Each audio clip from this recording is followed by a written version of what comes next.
혹시 살면서 이런 생각으로 고민해 보신 적 있으십니까?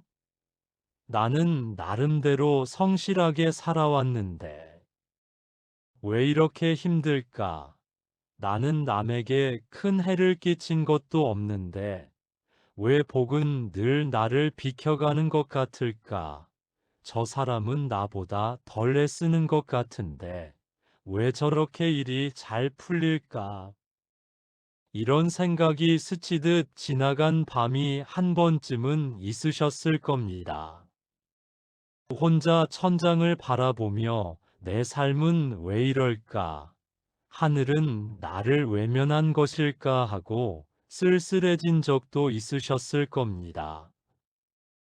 오늘은 바로 그 질문에 대해 함께 이야기해 보려 합니다. 하늘이 돕는 사람에게는 분명한 공통점이 있습니다. 그것은 타고나는 운이 아니라 살아가는 태도에서 만들어지는 조건입니다. 그 조건을 알면 누구든 삶의 방향을 조금씩 바꿀 수 있습니다. 오늘 이야기를 끝까지 들어보십시오. 마음에 남는 것이 분명 있으실 겁니다. 많은 분들이 하늘의 도움이라고 하면 갑자기 큰 돈이 생기거나 뜻밖의 행운이 떨어지는 일을 떠올립니다. 하지만 불교에서 말하는 복은 그렇게 단순하지 않습니다. 금강경에는 모든 현상을 꿈과 같고 환상과 같고 물거품과 그림자처럼 바라보라는 가르침이 있습니다. 눈앞의 결과에만 매달리면 정작 내 삶에 들어오는 복을 알아보지 못할 수도 있다는 뜻입니다. 하늘의 도움은 때로 아주 조용하게 옵니다. 포기하려던 순간 누군가 손을 내밀어 줍니다. 막혔다고 생각한 길에서 뜻밖의 방법이 보입니다. 기도하고 마음을 가라앉힌 뒤 전에는 보이지 않던 기회가 눈에 들어오기도 합니다. 화엄경에는 마음이 화가와 같아 세상을 그려낸다는 뜻의 가르침이 있습니다. 마음이 맑아질수록 기회도 인연도 지혜도 더 잘 볼 수 있습니다. 하늘이 돕는다는 말은 복을 담을 그릇이 갖추어진 사람에게 복이 들어오는 이치라고 볼 수 있습니다. 그렇다면 먼저 하늘이 돕기 어려운 사람은 어떤 사람일까요? 첫째는 받는 것을 당연하게 여기는 사람입니다. 자식이 전화하면 당연하고 연락이 없으면 서운합니다. 남편이 잘해주면 당연하고 조금 부족하면 원망합니다. 평생 가족에게 해준 것이 많으니 이제는 그만큼 돌려받아야 한다고 생각하며 억울해하는 분들도 계십니다. 그러나 주고받음이 반드시 내 계산대로 돌아와야 한다는 마음에는 감사가 자리 잡기 어렵습니다. 감사가 사라지면 이미 가진 복도 보이지 않습니다. 둘째는 남이 잘 되는 모습을 마음속으로 견디기 어려워하는 사람입니다. 겉으로는 잘 됐네, 축하해라고 말하지만 돌아서면 마음이 쓰립니다. 친구가 자식 자랑을 하면 웃으며 들어주다가 집에 와서는 왜 우리 집은 저렇지 못할까 하고 속상해집니다. 그런 감정이 순간 생기는 것 자체를 탓할 필요는 없습니다. 누구에게나 그럴 수 있습니다. 다만 그 마음을 오래 붙잡으면 남의 복을 막는 것이 아니라 결국 내 마음에 상처를 냅니다. 질투는 남보다 나를 먼저 괴롭힙니다.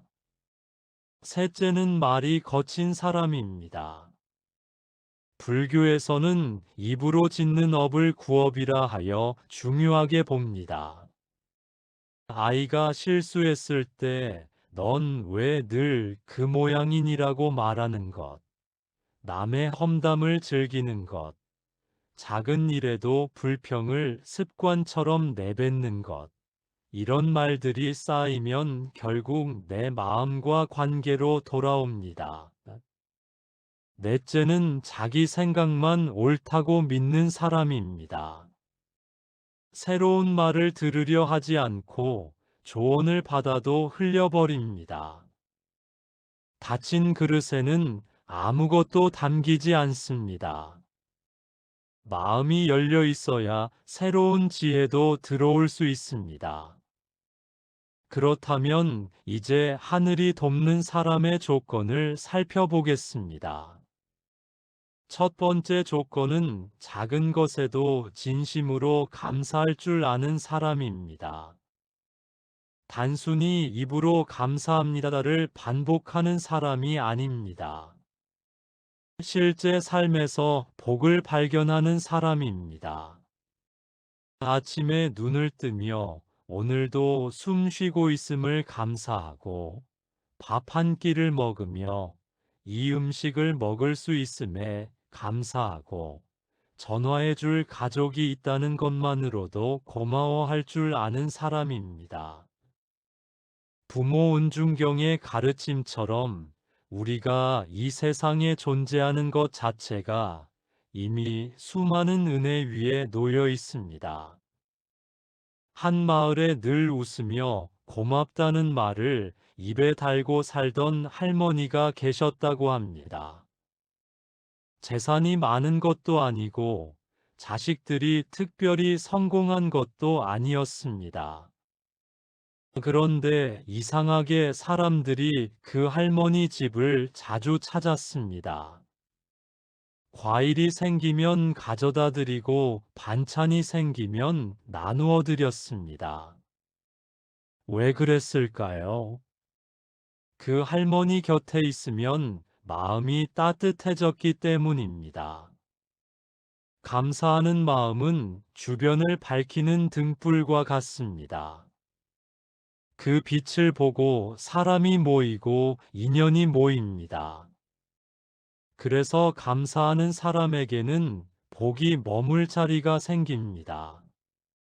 없어도 있음에 감사하고 있어도 더 달라고 재촉하지 않고 지금 가진 것에 고마움을 느끼는 사람.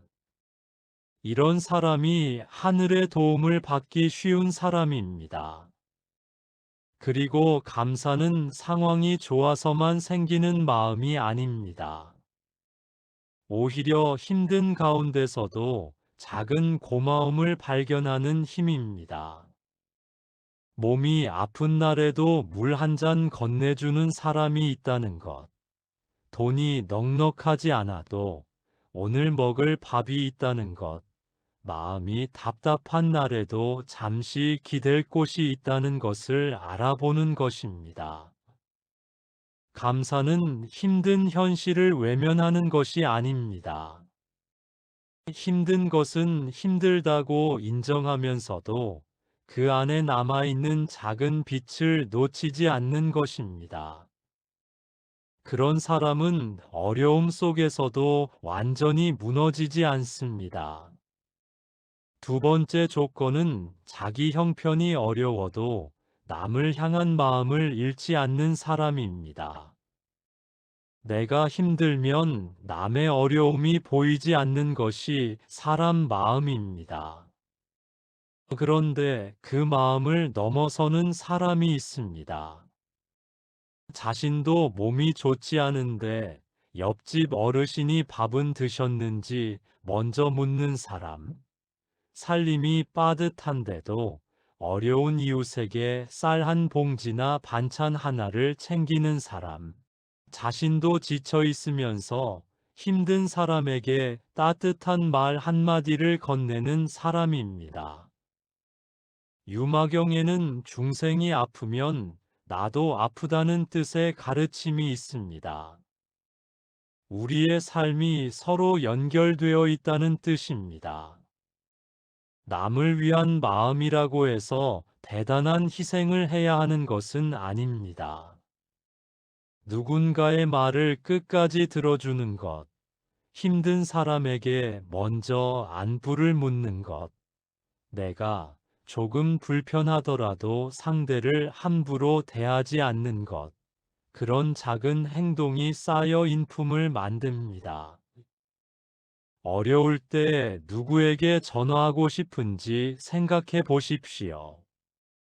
평소 따뜻하게 대해준 사람, 내 말을 들어준 사람, 나를 함부로 판단하지 않았던 사람이 떠오릅니다. 귀인은 어느 날 갑자기 하늘에서 떨어지는 것이 아니라 내가 평소 맺어온 좋은 인연 가운데서 나타나는 경우가 많습니다. 남에게 건넨 따뜻한 말도 사라지는 것 같지만 언젠가 내가 가장 힘들 때 다른 사람의 입을 통해 돌아오기도 합니다. 한 가지를 내어주었는데 전혀 예상하지 못한 곳에서 두 가지 도움을 받을 때도 있습니다. 선한 마음을 실제 행동으로 옮긴 뒤 삶의 어딘가에서 뜻밖의 문이 열리는 경험을 해본 분도 계실 것입니다. 그것이 우리가 말하는 복의 흐름일 수 있습니다. 세 번째 조건은 원망을 오래 품지 않는 사람입니다. 내 삶이 이렇게 된 건 남편 때문이야. 자식 때문이야. 시어머니 때문이야. 이런 원망을 오래 끌어안고 살면 상대보다 내가 먼저 지칩니다. 얼굴이 굳고 몸도 피곤해지며 무엇을 해도 즐겁지 않습니다. 물론 나를 힘들게 한 사람의 잘못까지 없던 일로 만들라는 뜻은 아닙니다. 부당한 일에는 경계를 세워야 하고 잘못된 관계에서는 거리를 두어야 합니다. 다만 그 일 때문에 내 남은 삶까지 계속 어둡게 만들 필요는 없다는 것입니다. 그 일은 그 사람의 몫이고 앞으로 내 마음을 어떻게 지킬지는 내 몫이다. 이렇게 생각해 보십시오. 지혜로운 사람은 이 일에서 내가 배울 것은 무엇인지, 이 고통을 지나며 무엇을 내려놓아야 하는지 바라봅니다. 고통을 벌로만 보지 않고 배움의 기회로 바라보는 사람은 같은 일을 겪어도 전혀 다른 방향으로 갑니다. 또 하늘이 돕는 사람은 조급해하지 않습니다. 우리는 기도하고 선행을 하면 내일 당장 좋은 일이 생기기를 기대합니다. 그러나 씨앗은 심었다고 바로 열매가 되지 않습니다. 농부가 씨앗을 심고 매일 흙을 파헤쳐 싹이 났는지 확인하면 오히려 자라지 못합니다. 물을 주고 햇빛을 받게 하고 기다려야 합니다. 수십 년을 기도했는데 아무것도 달라지지 않는 것 같아 포기하려던 분이 나중에 돌아보니 바로 그때가 삶이 바뀌기 직전이었다고 말하기도 합니다. 꽃봉오리는 터지기 전까지 겉으로 보이지 않습니다. 기다릴 줄 아는 사람은 눈에 보이지 않는 시간도 믿습니다. 기도했는데 왜 아무 일도 생기지 않지? 착하게 살았는데 왜 아직 힘들지? 결과만 바라보면 마음은 금세 지칩니다. 하지만 뿌리가 먼저 자란 뒤 줄기가 올라오는 나무도 있습니다. 눈에 보이지 않는다고 변화가 없는 것은 아닙니다. 마음이 조금 부드러워지고 말이 달라지고 사람을 바라보는 눈이 따뜻해지는 것.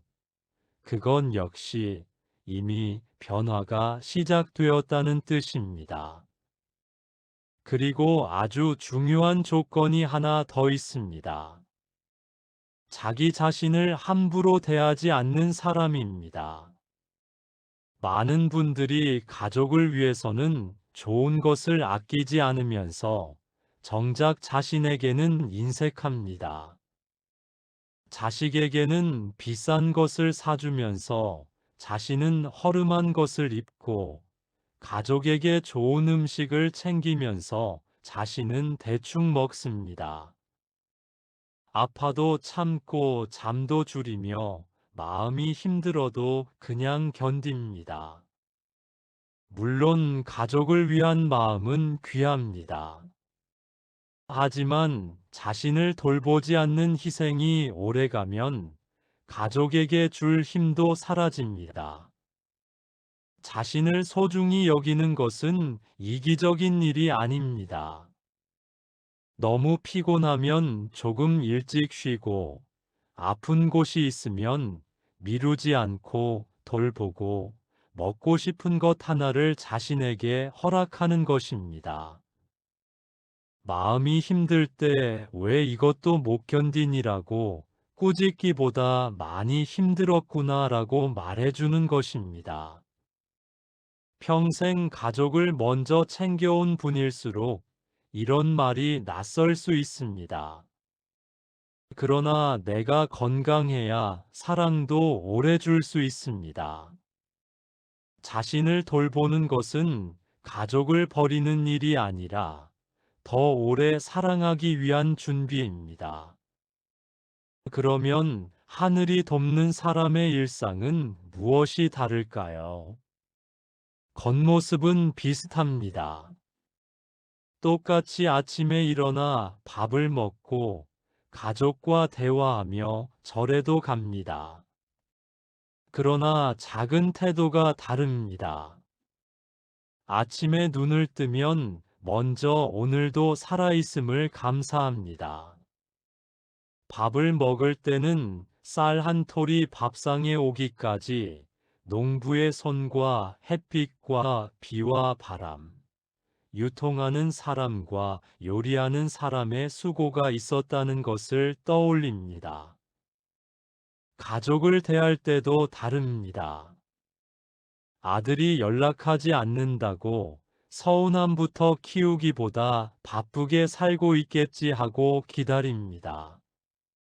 남편이 무뚝뚝해도 저 사람도 표현이 서툴 뿐 나름대로 걱정하고 있겠지 하고 한 번 더 바라봅니다. 오랫동안 아들에게 연락이 없어 서운할 때조차 우리 아이 건강하게 살게 해주십시오. 잘 되게 해주십시오라고 기도할 수 있습니다.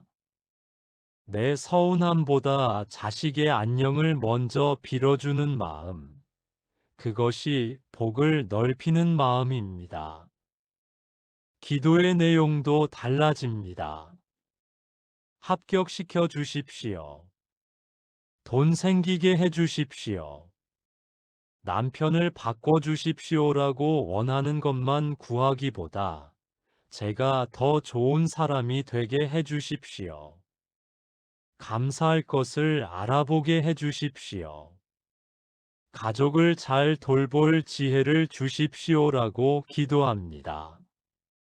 무엇을 달라는 기도에서 어떤 사람이 되게 해달라는 기도로 바뀌는 것입니다. 원문에서는 하늘이 돕기 시작하면 여러 징조가 나타난다고 설명합니다. 오래 연락이 없던 사람이 갑자기 20년 전 일이 생각나서 전화해봤어요 라며 연락하기도 합니다. 잊고 있던 물건이나 돈이 뜻밖의 나타나기도 합니다. 어려움을 아무에게도 말하지 않았는데 꼭 필요한 도움을 가진 사람이 때맞춰 찾아오기도 합니다.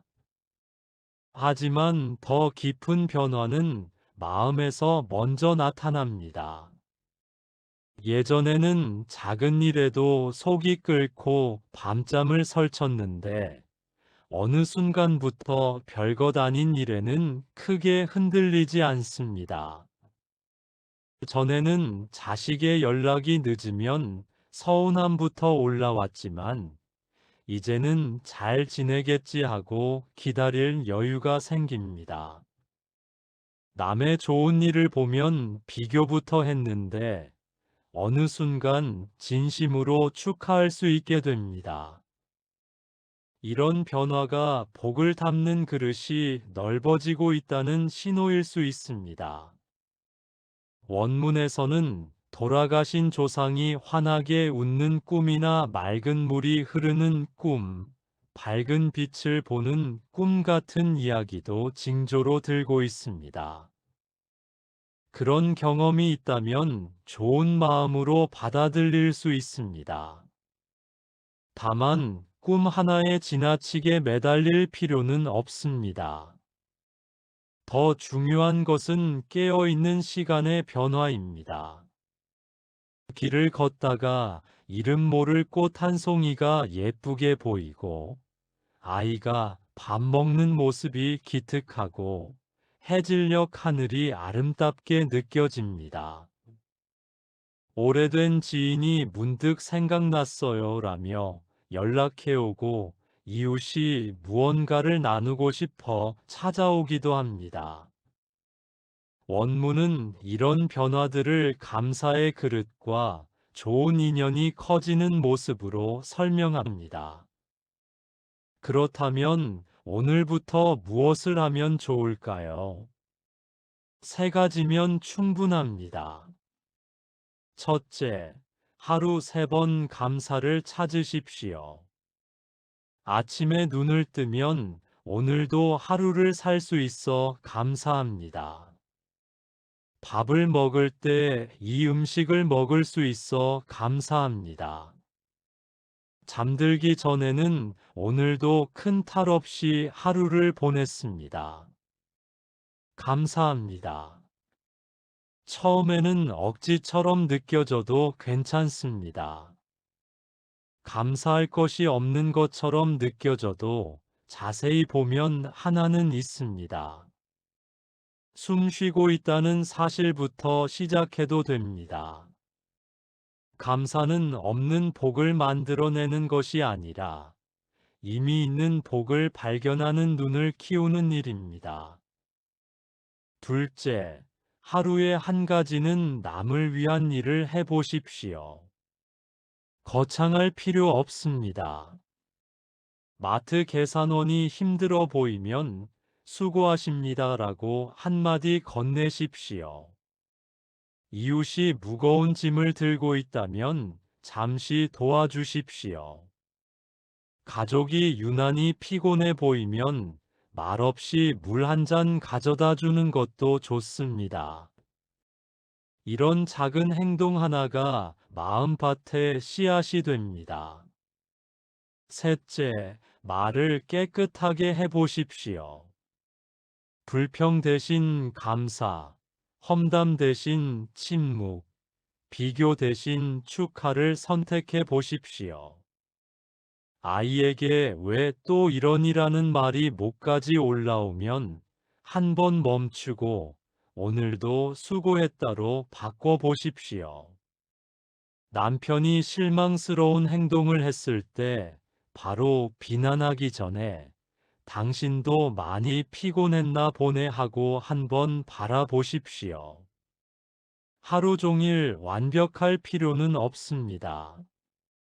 단 한 번만 바꿔도 됩니다. 말이 바뀌면 관계가 달라지고 관계가 달라지면 삶의 분위기도 달라집니다. 그리고 잠들기 전 오늘 감사했던 거 3가지, 내가 베푼 작은 친절 1가지, 오늘 삼켰거나 부드럽게 바꾼 말 한마디를 떠올려 보십시오. 처음에는 별것 아닌 것 같습니다. 그러나 한 달이 지나면 내가 어떤 사람으로 변하고 있는지 조금씩 보입니다. 복은 어느 날 갑자기 완성되는 것이 아니라 매일의 작은 선택 속에서 모양을 갖추어 갑니다. 이 세 가지를 한꺼번에 완벽하게 하려고 하지 마십시오.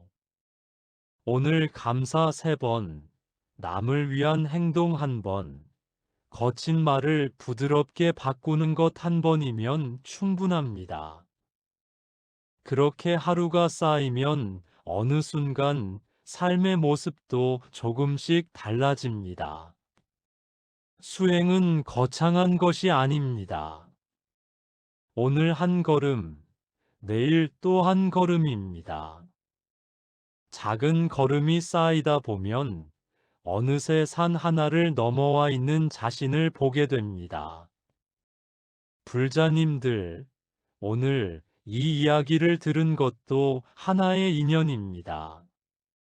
하늘은 완벽한 사람만 돕는 것이 아닙니다. 힘이 센 사람만 돕는 것도 아닙니다. 감사할 줄 아는 사람, 자기 형편이 어려워도 남의 아픔을 외면하지 않는 사람, 원망을 오래 품지 않는 사람, 조급해하지 않고 기다릴 줄 아는 사람, 자기 자신을 함부로 대하지 않는 사람, 그리고 말로 선한 씨앗을 심는 사람에게 좋은 인연이 머물기 쉽습니다. 오늘부터 시작해 보십시오. 내일부터가 아니라 지금부터입니다. 오늘 하루 감사할 것 하나를 찾아보십시오. 누군가에게 따뜻한 말 한마디를 건네 보십시오. 그리고 자기 자신에게도 말해 주십시오. 여기까지 잘 살아왔다. 앞으로 너무 조급해하지 말자. 내가 가진 복도 알아보며 살자. 그 작은 마음 하나가 새로운 길의 시작이 될 수 있습니다. 오늘 이야기가 마음에 닿으셨다면 댓글에 관세음 보살 한마디를 남기며 오늘의 마음을 다져보셔도 좋겠습니다. 이 말씀을 필요로 하는 가족이나 벗이 떠오른다면 함께 나누어 주십시오. 여러분 모두 감사할 줄 알고 선한 마음을 잃지 않으며 자신과 다른 사람을 함께 귀하게 여기는 삶을 살아가시기를 바랍니다. 오늘도 이 자리까지 함께 해주셔서 감사합니다. 선 한마디였습니다.